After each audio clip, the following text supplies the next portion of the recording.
Olá, meu nome é Leandro e estou aqui para falar um pouco sobre estruturas cristalinas.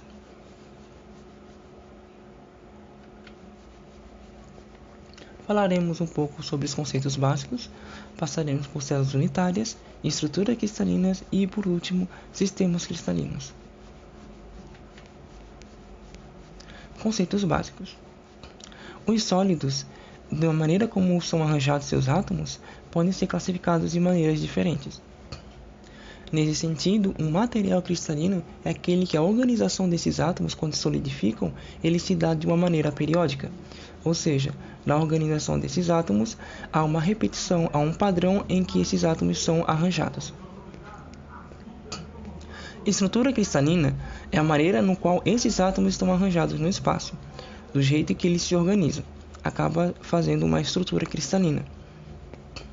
Quando estudamos as estruturas cristalinas, consideramos que cada átomo é como uma esfera. Nesse sentido, uma rede cristalina são pontos no espaço que coincidem onde esses átomos estão. Nesse caso, vai ser localizado no centro das esferas.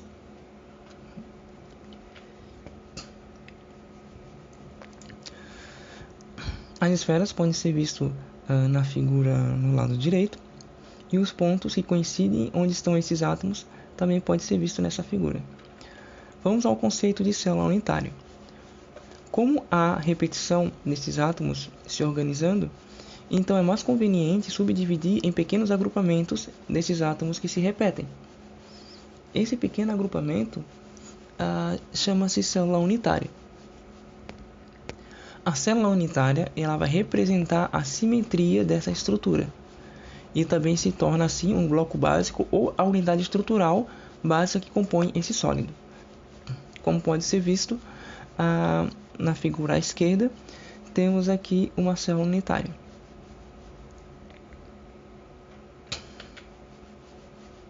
Estruturas cristalinas. Para os metais, a ligação metálica realizada entre os átomos vai resultar em inúmeras configurações como esses átomos se organizam nessa estrutura. Também quero introduzir mais dois conceitos dos cristais, que é o número de coordenação, ou a quantidade de vizinhos próximos a um átomo na estrutura, e o fator de empacotamento, que é o quanto podemos compactar essa estrutura.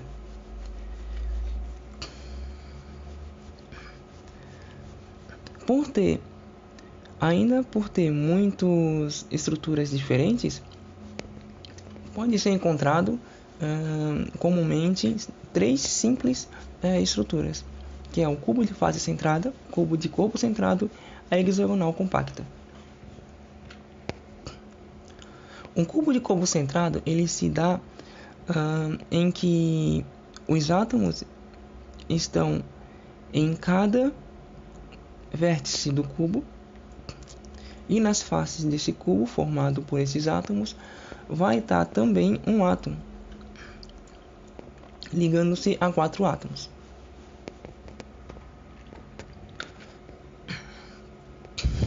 Nesse tipo de estrutura, um átomo tem como vizinho outros 12, ou seja, faz contato com outros 12. Ou seja, esse vai ser o seu número de coordenação. Então, para uma estrutura cúbica de face centrada, o número de coordenação vai ser 12. E o seu fator de empacotamento para essas estruturas é o máximo, que é 0,74.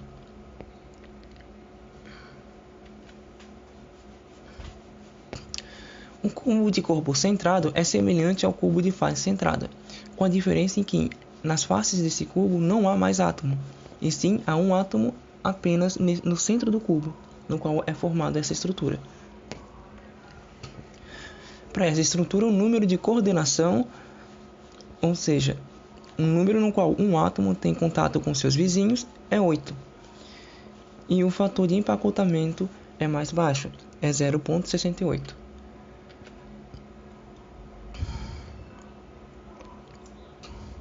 Não há só simetrias cúbicas em sólidos cristalinos.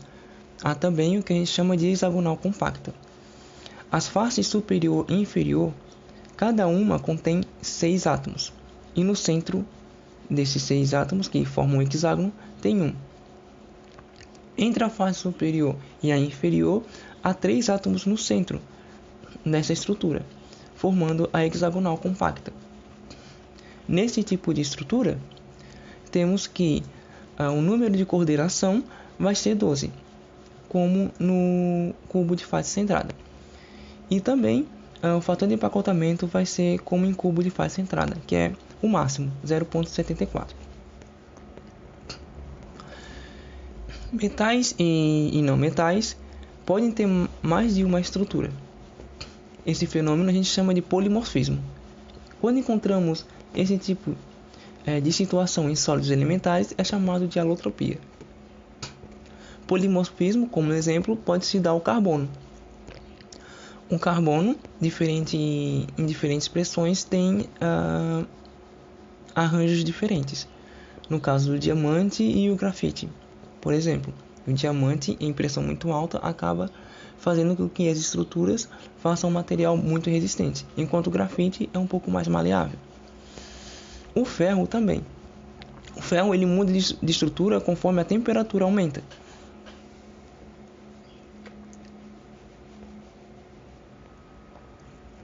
Sistemas cristalinos.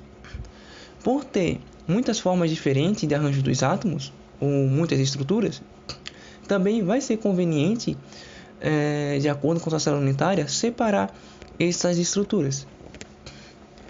Para isso é criado um sistema de coordenadas, e conforme com que a origem coincide com um dos vértices, é feito o comprimento, como é visto na figura abaixo. A, B e C são os comprimentos, ou seja, são as arestas do cubo, e 3 ângulos. A combinação dos 3 tamanhos das arestas e os ângulos me dá 7 combinações diferentes. E cada combinação diferente vai ser chamado de sistema cristalino.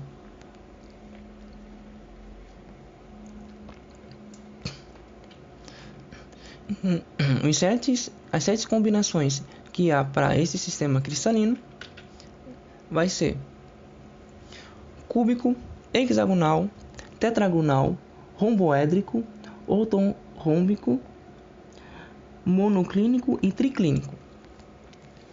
Podemos ver que esses sistemas cristalinos, alguns têm maior simetria e outros têm pouca simetria. O de maior simetria é o cubo, vendo que todas as arestas são iguais e todos os ângulos também são iguais. Nesse caso, a estrutura cúbica de face centrada e a de corpo centrado, elas que têm mais alta simetria. E a que tem menos simetria seria o triclínico, que as arestas são diferentes e os ângulos também não são iguais, formando assim o sistema cristalino que menos tem simetria. Lembrando também que no caso a hexagonal compacta é um sistema cristalino hexagonal. Bom, é isso. Temos aqui as referências bibliográficas, caso quiserem mais informações, estudos sobre o tema. E obrigado e bons estudos.